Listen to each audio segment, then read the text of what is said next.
I want to show you how to denoise grainy videos in Premiere Pro.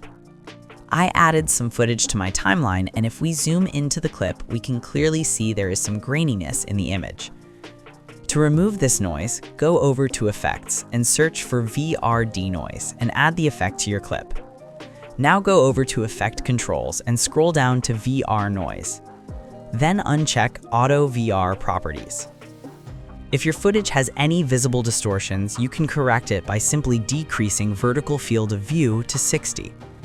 Now, if we zoom back into our clip, we can remove some of the noise we see by increasing the noise level under Denoise.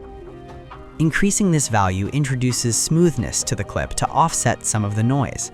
But please keep in mind, because every clip is different, it's best to start with a noise level of 0 and gradually increase the amount just until it starts to become a little blurry. If you want to denoise the video even further, go over to Lumetri Color and expand Basic Correction. Now, depending on your clip, gradually increase the contrast and blacks until more of the noise disappears. Let's solve together. Put your like and subscribe.